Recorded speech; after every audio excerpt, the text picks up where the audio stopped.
I'm Justin. I'm an academic librarian. My pronouns are he and they. I'm Sadie. I work IT at a public library, and my pronouns are they, them.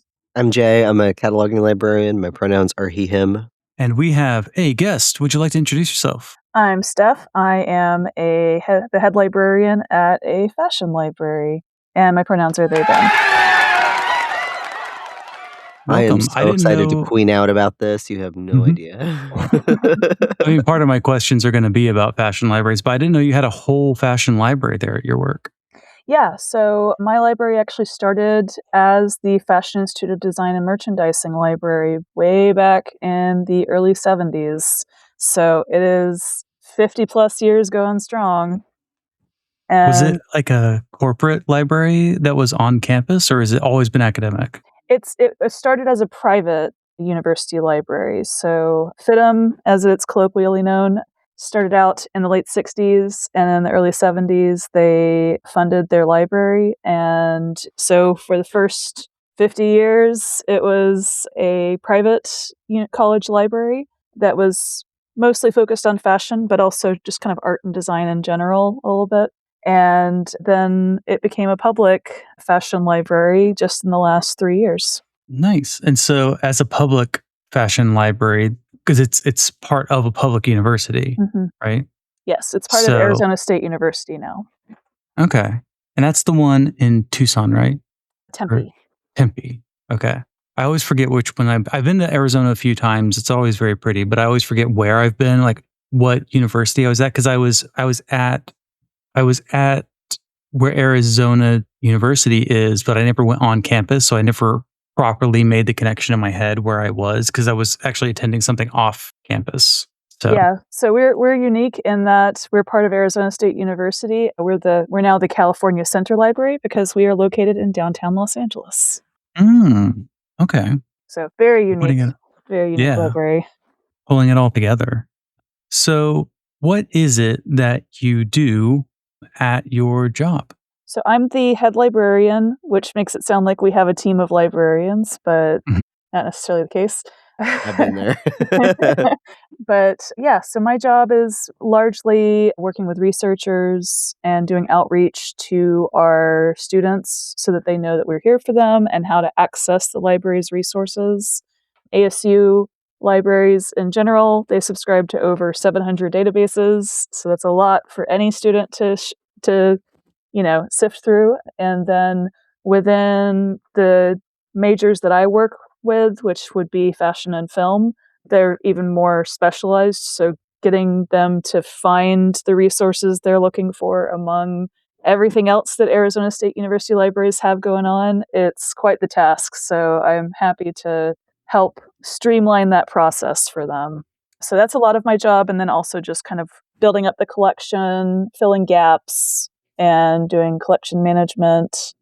And working with outside researchers. We have a lot of costume designers who come in to use the library for research. Most recently, or one of the more recent ones that we had, was a group of costume designers who are working on, I think, a series on the upstairs lounge fire, which happened in New Orleans in the late 60s prior to, the Pulse nightclub shooting. That was kind of the big mass casualty event in the LGBTQ community. So I'm really excited to see their finished product. So I'm curious, what kind of materials is it mostly books and film, or do you have like patterns and actual clothing pieces in your library?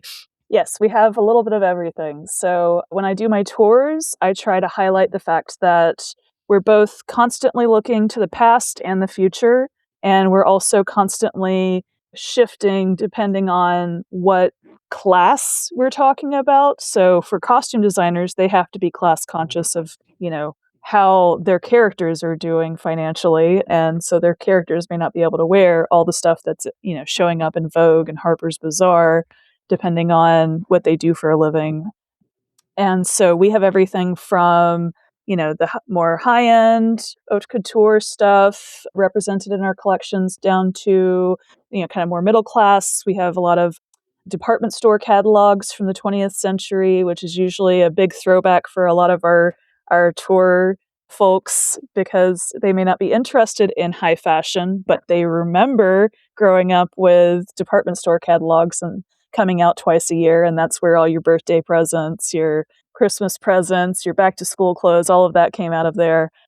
And then we also have hundreds of sewing patterns in our sewing pattern collection, which spans back to the early 20th century. So we try to kind of have a full range and have good representation of, every class of creation. So everyone wears clothes, but, depending on how you're doing financially, you may not be able to afford the designer stuff, but you can still make it work and be stylish.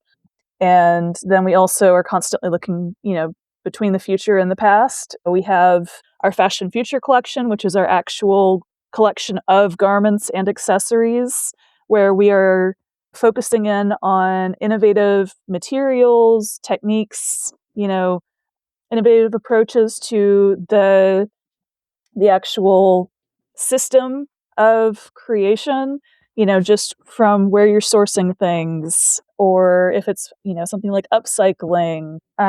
We try to have all of that represented in our Fashion Future collection.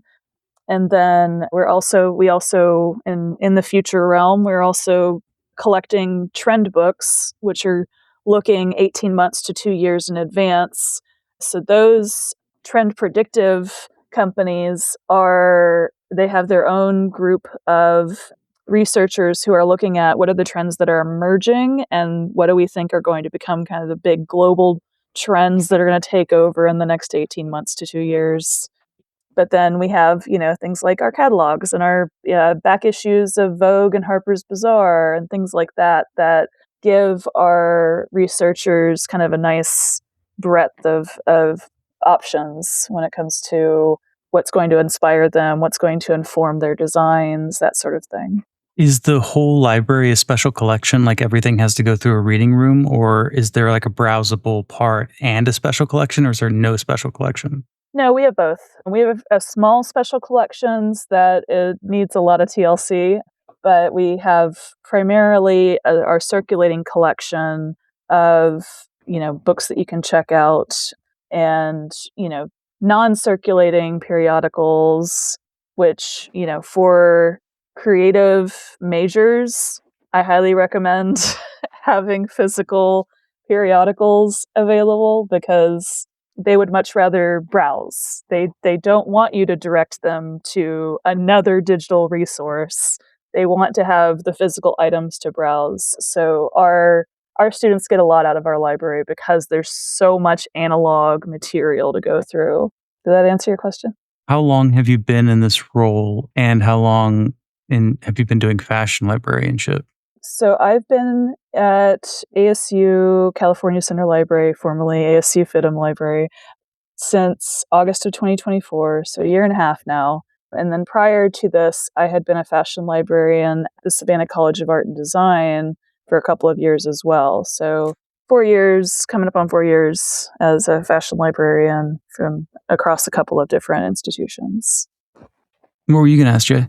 I was just mainly going to point out that I imagine that all the fashion illustrations that I'm sure students are looking at as well are much easier to access in print than in any sort of database or electronic form. I'm sure they're there, but it's probably a lot easier. It's almost like our exhibition catalogs. Mhm. I'm sure those are much easier in a physical medium than digitized or electronic.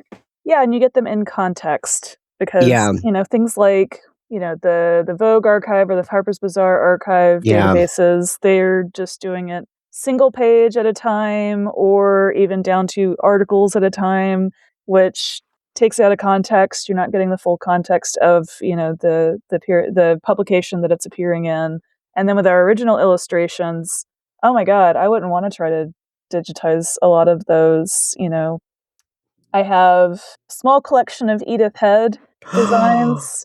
I literally found 2 binders of Edith Head costume materials behind the door in my office when I You started. did not. Yeah.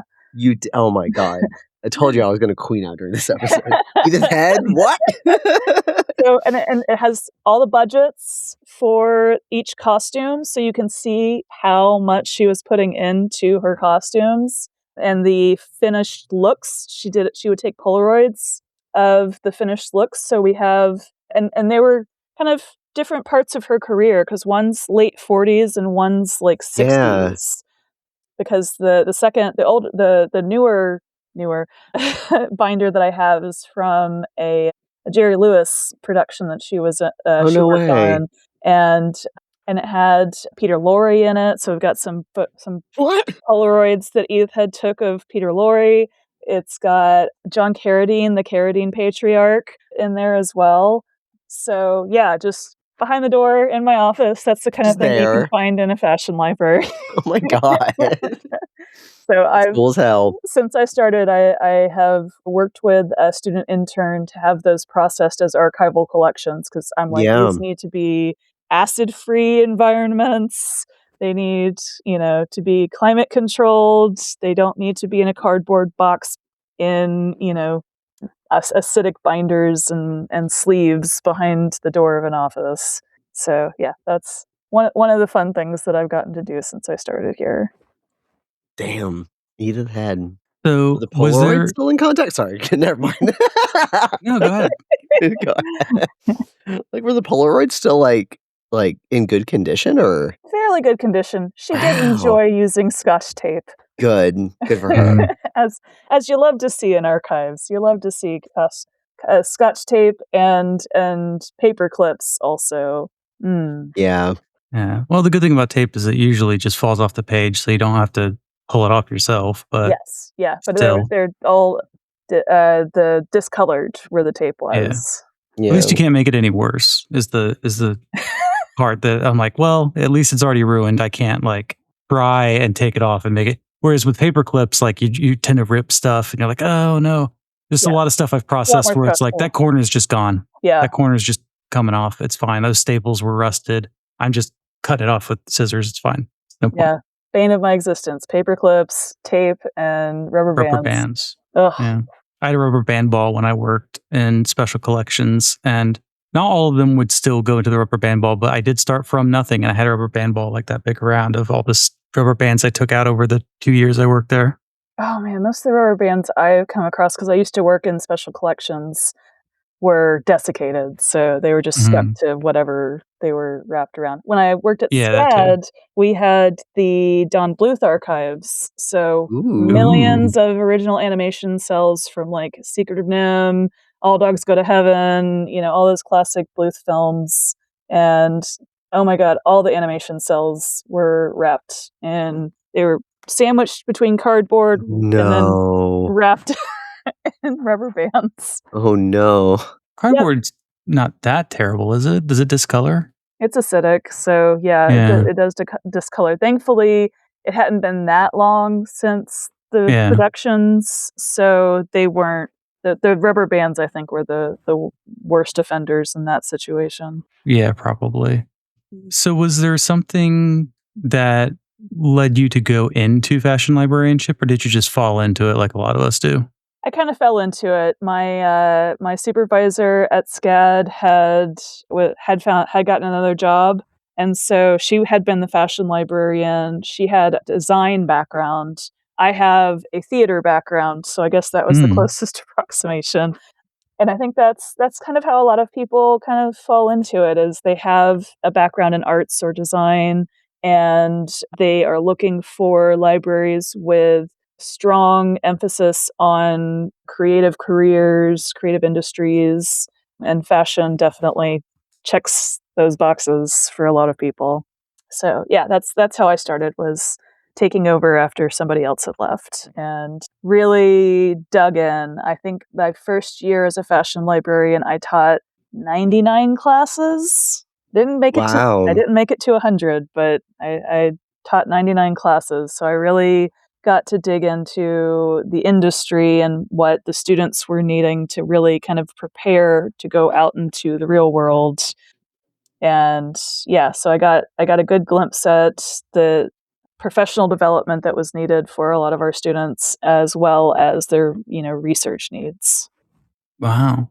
Was it 99 different courses you did one-shots in, or did you go back in the same ones? 99 different All courses? one-shots. Wow. So that's one slide deck 99 times.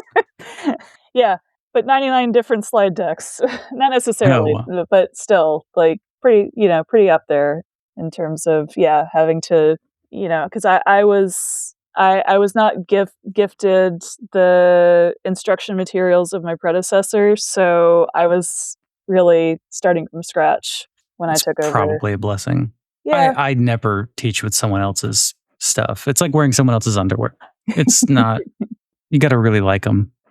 Is there a lot of fashion librarians who work in like corporate libraries? Is there, like, when you meet other fashion librarians, are they mostly corporate? Are they mostly academic? Sure. Yeah, there's pretty much all of the major brands have their own archives and private research libraries. So there are librarian positions and archives positions and digital asset manager positions within kind of corporate environments. So, for instance, Gap was recently hiring in San Francisco for an archival assistant. I know Nike has their library up in Beaverton, Oregon.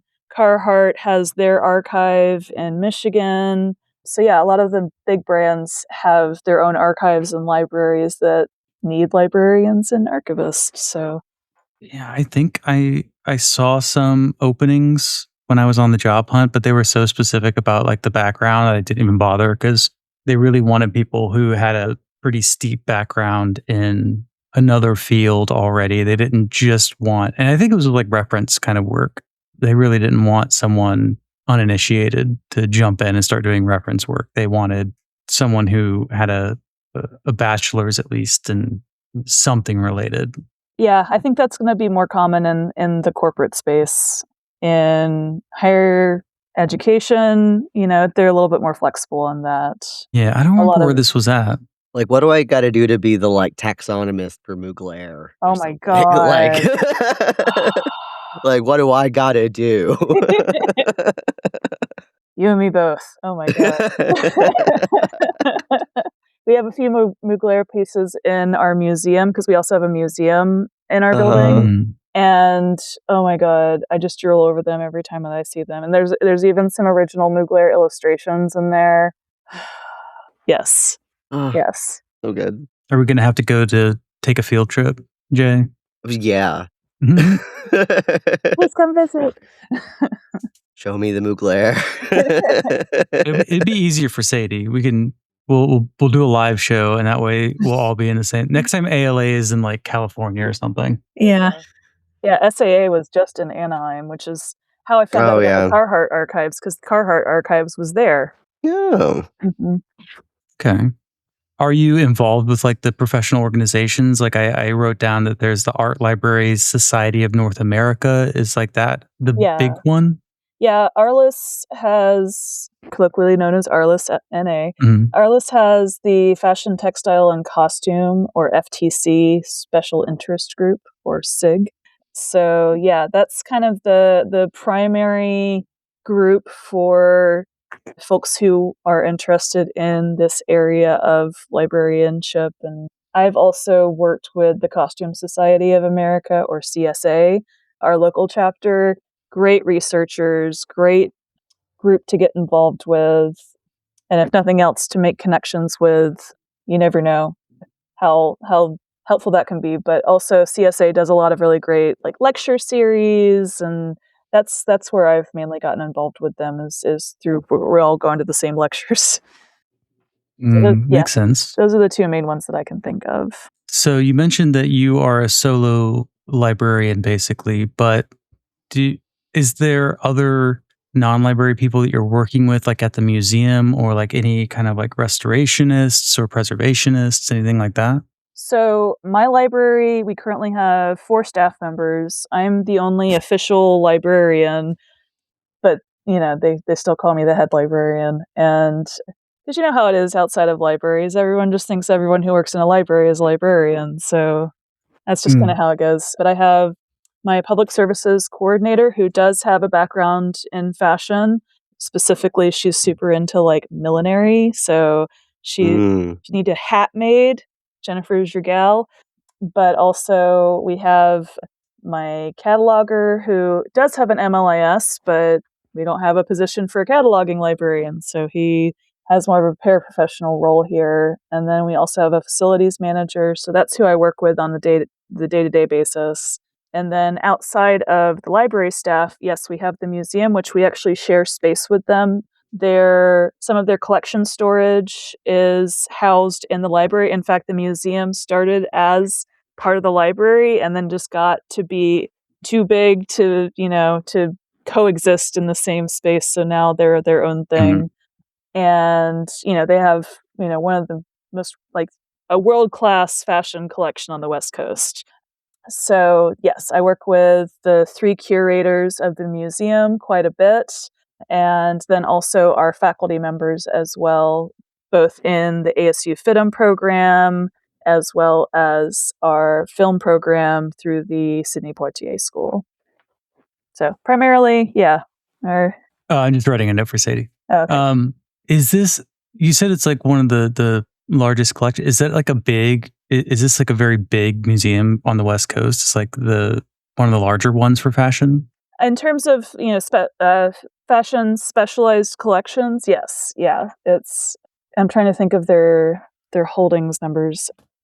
Because I know because they have 2 different collections. They've got their museum collection, and they also have a study collection for researchers who want to actually be able to handle the materials. And so sometimes if they get duplicates, the lesser of the duplicates will go in the study collection. Or if something's not quite museum quality, it goes in the study collection. So the study collection, I want to say, is like 1,500 items. And then the museum collection is at least 10 times that amount. So they've got a pretty decent range of materials in their collection. Nice. You mentioned the students are mostly like specialized, but when we're thinking about, well, actually, let's just start with collection development. So when you're doing collection development, what are you focusing on besides the typical e-resources? Like what are you getting that's kind of unique to fashion?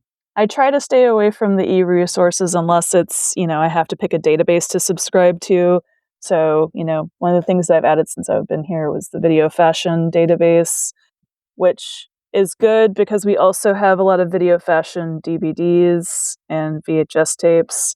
And those our students aren't going to use as much as they're going to use a database for that kind of resource.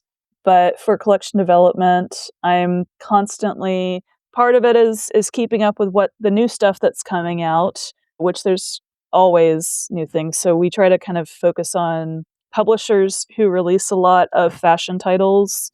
So Taschen's great, Phaedon's great, Scribner, which I think is under Simon & Schuster now. They've got some solid titles. And then pretty much anything you would find in the Berg Fashion Library. Bloomsbury puts out a lot of really great resources. Yeah, so on top of keeping up with those major publishers that have, kind of dedicated subjects for fashion, we also, or part of my job is to locate gaps in the collection. And there are so many. Because that's where I was kind of leading into, which is as the field reevaluates itself due to critical studies and things like that, things that are missing, how does that start to affect what you're buying? Yeah. Sometimes the frustrating thing is if there's a gap, nobody's filled it with a book yet. So sometimes it's just me collecting all the articles that I can find and adding them to our clippings files, because we actually have a physical clippings files.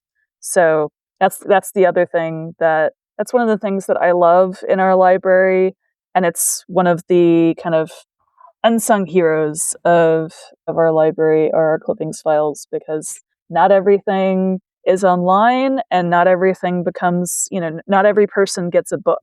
So for instance, recently I put together all these articles that I had come across when I was researching Ola Hudson, Ola Hudson, she was a designer who designed for like the Pointer Sisters, David Bowie, and like all these like major stars from like the 60s and 70s. And also, fun fact, she's Slash's mom.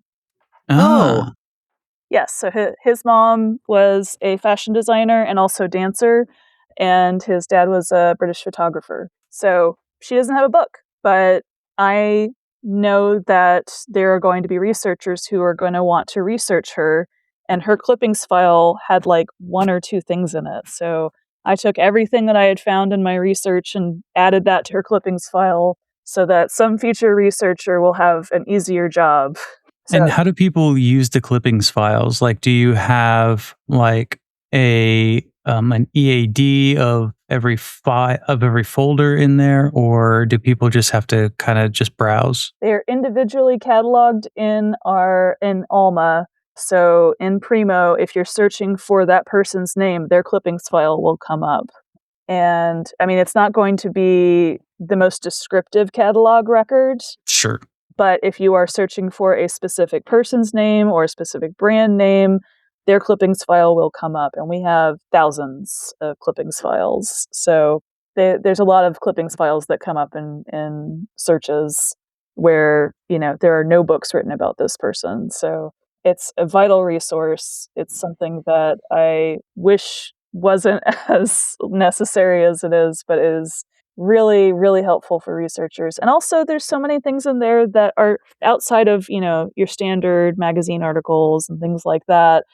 For instance, back in the day when designers would actually put out physical publications for each of their collections, we have a bunch Mm. of those collection catalogs in our clippings files because that's just where we put them. So, if you go in our file on baby fat, for instance, there are baby fat collection catalogs in the baby fat file. Mm. So if you're researching Kimora Lee, that's a really great resource in terms of looking at her business one of her businesses. Do people outside of your institution like find it through WorldCat and go, oh, there's this clippings file, and then like reach out and do research? I haven't had that happen, Yeah. but I have had. We've promoted because when I'm doing my displays in the library, I try to promote not just books but also DVDs and the clippings files. So I try to have a nice range of formats on display so that anyone who visits the library can see that there's a bunch of different things that you can pull from for your research or your interest. And so we had done a Black History Month post last month, and one of the images that we had was one of the items from the Ola Hudson clippings file, and we had a researcher reach out who's researching her, and I was able to connect them with all the other articles that I had found. So I can't remember if that answered your question or not. I've already forgotten. I've just been interested in clippings files because there used to be a lot of discussion on like how do you have like a digital clippings files of like saving things from the web and adding them to like your vertical file. And I'm just curious if there's like any, like if you got the idea for cataloging the vertical files from other like special collections, or if this is just something you did out of necessity and don't know if anyone else is doing. I think it was done out of necessity within the library. This was being done, decades before I got here. It used to be someone's full-time job just to go through every major publication and clip out anything related to designers, brands, retailers, and a small section on architects. Mm. Because we used to have an architecture program here, but we don't anymore. So our architecture collections are kind of neglected at this point. But Yeah, I yeah, mean, like, something I think that fascinates me about this is, like, I'm always fascinated when, like, library and information science sort of butts up against a format or medium it was never meant to describe in the first place, and I think with, like, fashion, especially in this context, like, so much of fashion, even haute couture and, like, high fashion and everything, is sort of relegated to sort of the, like, ghetto of pop culture and not necessarily academia, and so it's like, how then does a library collect materials about this if they're not sort of traditionally published and put forth through that? Like, how do you sort of even know, like, where to look, what to grab and when, how long to hold on to it, how to describe it and for who, when all of our standards largely are not meant to do any of that in the first place? So yeah, I think it's just like I love it when these kinds of contradictions come up. Well, and it's also difficult because a lot of the critical analysis you see, it's about the same like 10 designers, and Yeah, they're great, and they are absolutely part of the fashion pantheon, but it also means that a lot of these other designers are not getting anywhere near that level of coverage. So it does require also, all of these additional resources that aren't available at the academic level, because no academics are writing about them. And it's really frustrating as a fashion librarian that, I have so many academic resources on all of these high end designers, typically white men, cis white yeah, men. And I cannot get anything beyond a juvenile coverage of Vera Wang, for instance. you're kidding. There's only juvenile books written about Vera Wang.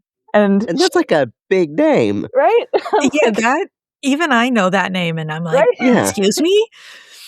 Yeah. Household name, nothing beyond, what you would, give to your like elementary or middle schooler for information. So yeah, it's as a fashion librarian, this is the stuff that really like gets me fired up and really upset because I see their legacies, and I am so frustrated that nobody else is seeing their significance and writing these, at least give me, a retrospective. Give me a career retrospective.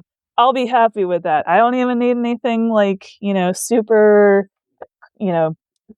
academic. I just need you to give me like the basic level of research that literally everybody else has. And sometimes it takes the designer doing it themselves. Like Betsy Johnson, she wrote her Yeah, own memoir good for her. because like when I was working at SCAD, she was one of the number one designers that we Yeah. would have research questions about. There were no books on her. So yeah, she wrote her own memoir, and now there's actually a book on Betsy Johnson on the shelf. So I yeah. was about to ask, I'm like, surely like Betsy Johnson has gotta be wow, okay. Yeah, that's just in the last decade that she finally got a book. And, I have on my shelf a 1979, God, it wasn't Ed Sullivan. It was one of the other late night hosts. I can't remember who it was off the top of my head, but it was she was on a late night show in 79 showing her first collection for the 80s. All of the models are on skates or on quad skates, including Yeah, Betsy herself is also on quad skates. And that was the fashion show, was everybody's on quad skates and Betsy Johnson designs, and that was how she kind of rung in the 80s. So yeah, someone who's been working that long, it's taken this long for a book to be written about her, and it had to be her memoir because nobody else was writing it. wow. Now, and you said, like, primarily, like, it's, like, students, sometimes some external researchers, and I guess what I'm sort of curious because fashion is so interdisciplinary, like, I guess what's a, like, students in a major, like, what's the most, like, unexpected, like, for somebody who maybe didn't who would like, a major you maybe wouldn't think that would be researching fashion stuff in your library, but is relevant to what they're doing? Like, what's been one that surprised you maybe? Well, I only work with two majors, Oh, so okay. I just work I with didn't know if any fashion and external film. ones. So Yeah. I think unexpectedly related to that question, so we did a zine competition Okay. because the museum just opened a new exhibit on 90s fashion. And so, very in line with the 90s theme, we decided to do a zine competition for the students. And I actually had two film students submit zines. One is on kind of unisex fashion in the 90s, and one was on F1 fashion. Oh, cool. So it was a good. I think that was the surprising thing for me, was that the film students were submitting to the zine competition as well, even though it was for this fashion collection opening. It warmed my heart that our film students were also wanting to get involved. Are there, with like your collections, are there any times when you butt up against copyright issues that are kind of unique to fashion? Mm. Thankfully, I have not had to deal with any kind of copyright issues. We don't do interlibrary loans, so Mhm. that's cut out a lot of copyright questions that we might have had. And yeah, we haven't had anybody using the special collections in a way that I would have to worry about that. So far, we're good. But yeah, I think when you get into like the original illustrations and photographs and things like that, so like once our Edith Head collections are officially open for public researchers, which I'm still working on that with our special collections team in Arizona to get everything, because we have the finding aid, everything's processed, it literally just has to get put up online. So yeah, once those are publicly available for research, that may be something bridge we have to cross. But yeah, so far have not had any issues, but also I will say the paper trail, not great here. That's normal. Yeah, so not a lot of provenance for a lot of things. So that's the thing that I would worry about when it comes to copyright is, do we actually legally own this? Hmm. And so it's like things that were donated and you're not sure if the paperwork was done properly or something? Yeah, there's no transfer of ownership paperwork, not even a gift form. So yeah, so much of, I mean, credit to my intern who processed our Edith Head binders, who put in the research and figured out where these came from. They actually came from a former staff member. So Wow. yeah, shout out to, her last name is Coffee, so it's the Coffee collection. Mm. Yeah, shout out to her. I don't think she's still around, but shout out to her for donating these to the library. And yeah, shout out to my intern who figured that out. Are there any like persistent problems? You already mentioned like a lot of the gaps in the coverage of different designers, but are there any other like persistent problems in the field that you would like to see addressed, either in like the library side of things or just like the field of fashion, that would, if you had like an ideal kind of like, what would fashion libraries look like in your ideal world? What are some of the issues that like you would want to see addressed?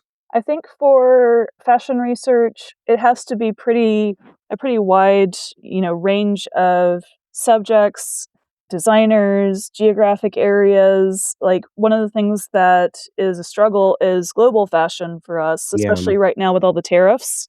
I just got hit with my second surprise tariff issue. So yeah, you'll order something and then all of a sudden it like doubles in price because of the tariffs and things like that. So Yeah. it's making it really hard to get global fashion representation in the collection. So yeah, for fashion libraries, can we do away with tariffs? Mhm. But also, yeah, the access to a wide variety of materials and voices, because yeah, as we mentioned earlier, like it's a lot of the same voices are continually being highlighted and at the detriment to others who were also there and also working. So yeah, kind of my idealized fashion library would have a mix of, the DIY all the way up to the haute couture, the, historical materials up to future trends, and a lot of things that are rethinking the supply chain, the materials that are being used, the way that we're designing and highlighting the body. And so I'm working on it at my library, but it's never going to be perfect. That's just any library collection. But yeah, anything that like my ideal fashion library would be anybody could come in and find something that they can connect with, that resonates with them and inspires them. That's my goal as a librarian in general. So it just kind of naturally is how I approach fashion librarianship. So yeah, a lot of my best ideas come from my patrons. They come in, they're asking for something. If we don't have it, my first instinct is to find it, is to find a copy that we can order, or to at least find another library with something that I can connect them with. But yeah, it's also well staffed. Yeah. Yeah. What sort of since this is such, I guess, like a niche aspect of librarianship, what sort of continuing education or professional development is available to you, or that you do, or that you wish you could do? Like, what's it look like to sort of continue in this career? I think that I'm still working on the professional development side of things, just because I'm wearing Mhm. so many hats in my day to Yeah. day that unless it is something local, I'm probably not going to make it. So for me, professional development would be like, could it be in the LA area? That would be great. But yeah, so the only professional development I've really gotten to do since I started was going to SAA, but that's because it was in Anaheim. And it worked out because I did get to learn about other collections that were, similar subjects, which is kind of the goal for me of a lot of professional development conferences and events and workshops and things, is just to meet, my peers in other institutions, see what's working for them, what are they doing, and kind of building the best practices from there. But yeah, I wish I had more time to travel. Yeah, because I was really hoping to go to Montreal this year for ARLIS, and I'm not going to be able to make Yeah. it. Yeah, I remember when so for a couple years, I was the library director, AKA only librarian, at a music conservatory. And music librarianship, I think it sounds very similar, where it's so niche. Often you are one librarian filling many roles. You do cataloging, you do reference and instruction, you do acquisitions, you do systems, like you do all of it. And also, because there's such this sort of niche intellectual aspect of it that is not sort of standard to a lot of general collections, that it feels very isolating to the rest of librarianship. Like, luckily, music librarians have a very rich little group, and all the music librarians like know each other. But like when I was a music librarian, I didn't do any other professional development, basically, because like nothing at ALA was relevant to me. Like nothing at any other library conference was relevant to me. And music complicates every aspect of librarianship in ways that I don't think librarians who have never worked with music collections can appreciate. And it sounds like fashion is very similar in that regard. Like, do you feel isolated from the rest of the profession Yeah. ever because of that? Oh yeah. Like, yeah. Absolutely. Yeah. And for instance, I did a talk with a couple of my colleagues who are in Tempe, and they work on, our serials. Um, Mhm. so they're, bless their hearts, they're having to figure out how to order all of these indie publications for me. But we were giving our presentation, and we talked about the emphasis on, physical, like analog periodicals. Everyone was kind of gobsmacked because most of the profession has moved away from that. And Yeah. also like the death of Mhm. media and all of that. But not here. That is not the case here. So much of my job is trying to find those unique publications that will inspire our students, inform our students, and and they're not easy to get when you're at like an R1, because the processes for ordering periodicals are meant for these large publishers uh, Mhm. titles, and indie, publications, they're doing more with less, like we are, in a lot of these niche, specialized libraries. So yeah, no, definitely its own thing. And I'm glad that music librarians have that. I don't know if fashion librarians Yeah. necessarily have that. We have ARLIS, and that's kind of it. But in my experience, a lot of the ARLIS SIGs aren't as active as, say, like some of the ALA groups. Yeah. So I think that's a struggle for a lot of ARLIS SIGs, is just kind of that momentum, building up that momentum. Although I can't speak specifically to the FTC SIG. They may be killing it. I haven't gotten a chance to really get involved in much since I started here, just because my job was to come in and move this library from private to public, and that shift is not easy. So just, doing the outreach and the policy writing and all of this it's a lot. But I took this job because it was a unique position. It was, when else are you gonna? I am a strong advocate for public research libraries. And so for me, the chance to take a private library and transition it to a public research library was too good to pass up, especially for a fashion library, because I think that, again, it's something that everyone can find something that they're interested in, within the collection. So it's an it's something that would be of interest to a large, group of researchers that maybe don't realize that we're now a public research library. They can make an appointment to come in and use our resources. So yeah, a lot of my job has just been doing outreach and making sure people know that, yes, you can come back. You don't have to be a student here to use our library. You mentioned DIY. I'm interested in two things. One specifically, like drag and ball culture in terms of like your collections, but also what you're able to do or would like to do with like in your local area in terms of like bringing fashion in. Like what subcultures are you focused on that you're like, I need to make a collection for this? Yeah, that has actually come up, because I'm also the local liaison for the LGBTQ FSA, Faculty Staff Association at ASU. So one of the ideas we were pitching is Legacy FITM had a lot of alumni who went on to design for like Drag Race stars. So I'm like, let's get them in. let's have some public programming promoting our alumni, and also, this really great subculture that has become like a global movement.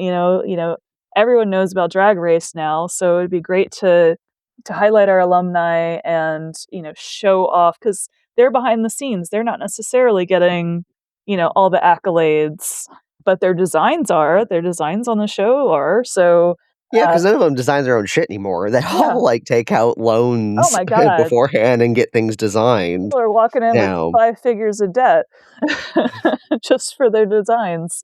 So yeah, absolutely. yeah. That's something that I would love to get going here, and we have the community available. So yeah, in the future you'll be seeing, I'm sure, a Drag Race designer panel.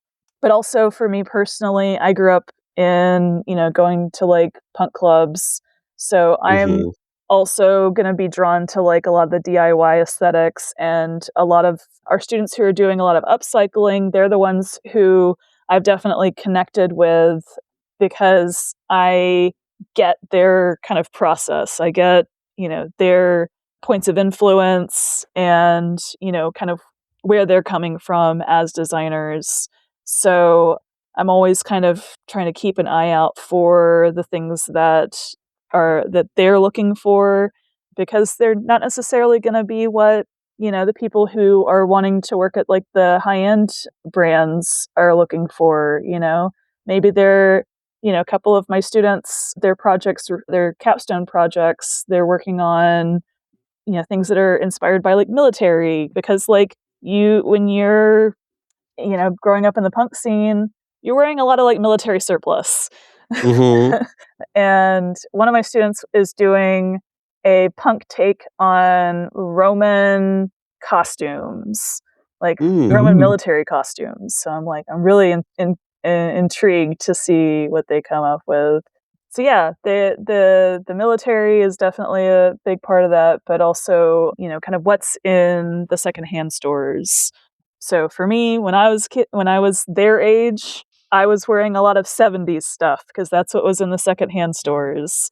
So I'm rocking my polyester in Florida, not the best environment for polyester. And so yeah, so I'm also kind of keeping an eye on what's in the thrift stores and the secondhand shops because it is going to be, stuff from 20 years ago.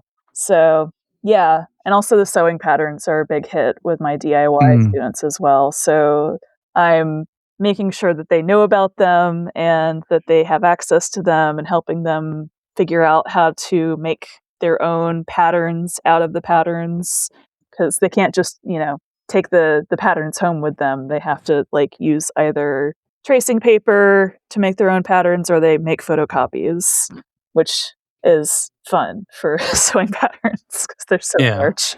Yeah. I imagine those are also easier to collect in terms of because there's other things I'm thinking about the leather archives. They have just tons and tons of vests and probably you can't really do anything with them because they've been donated over the years and there's just so many. Mm-hmm.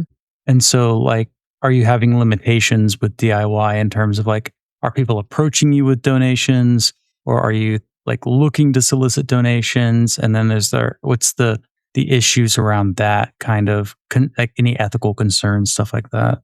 Sewing pattern, absolutely happy to solicit donations for our sewing pattern collection. When it comes to our garment collection, our fashion future collection, that does incorporate things like upcycling, we do have to be a little bit more rigid in what we'll take because most of that was purchased. Most of that collection was purchased.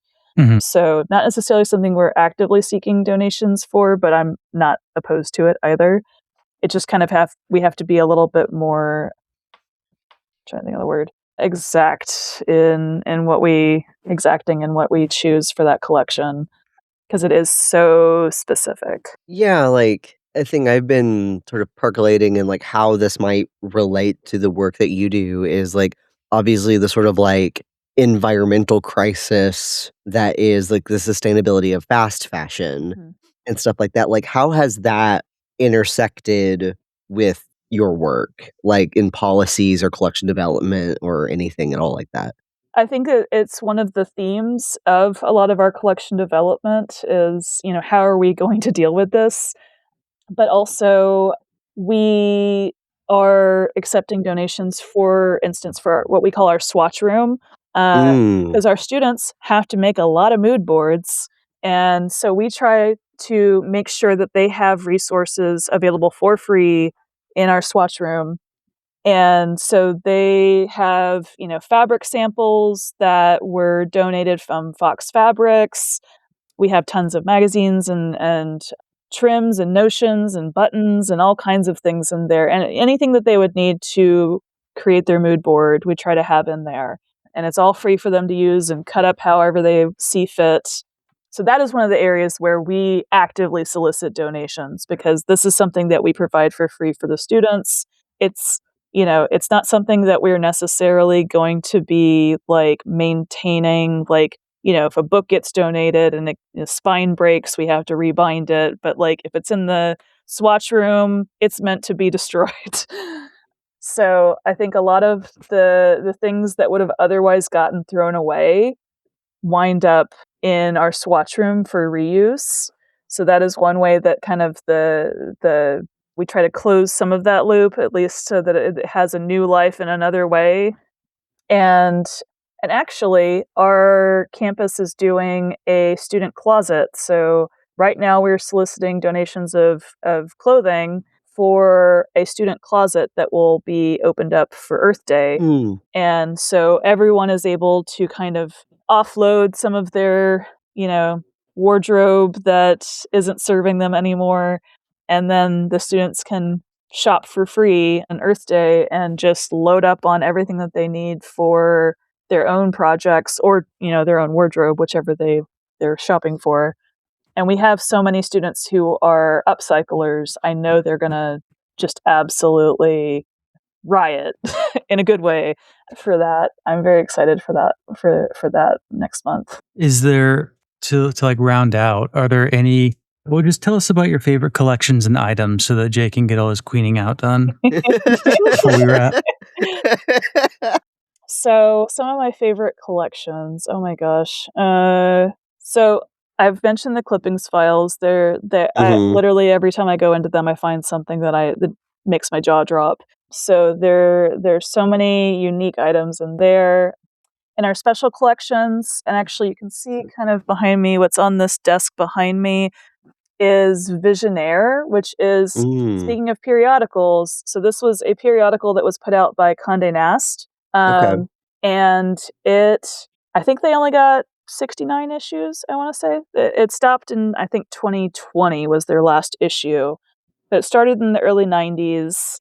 And the initial issues that came out were just kind of like print sets. So it was like an art periodical where they partnered with artists, designers, just kind of creatives in general for each issue. And so there would be like a guest editor, and then they would have a bunch of other artists who would contribute. So the first few issues were just kind of print sets mainly, but then they really started kind of breaking the mold of what a periodical is.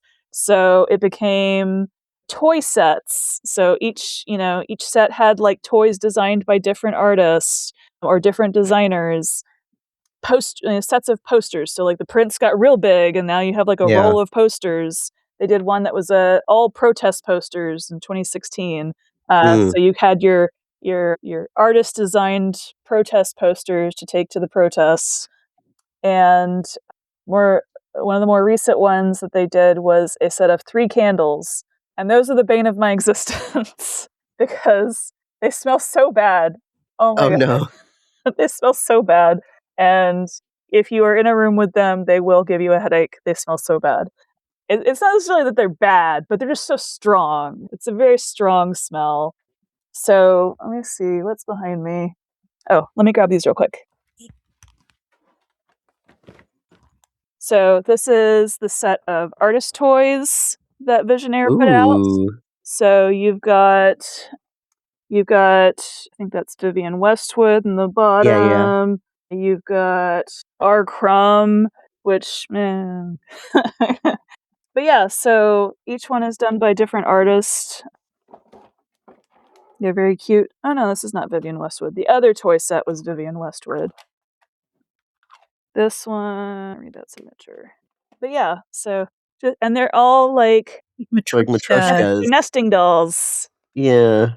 So each one is an individually designed doll. They all nest within each other. All the nesting dolls are done by the same artist, and then there's a whole set of them. So that was number 50, and they still did like almost 20 more issues after this one. So yeah, Visionaire is one of my favorites.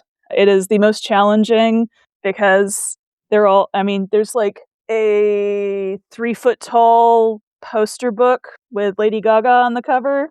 Yeah. And unfortunately, that's where we have to stop because we had an issue with Steph's audio. So thanks again, Steph, for coming on the episode. Sorry we lost some of the conversation about the collections, but feel free to check them out by looking in the show notes. So thanks, everyone. Good night.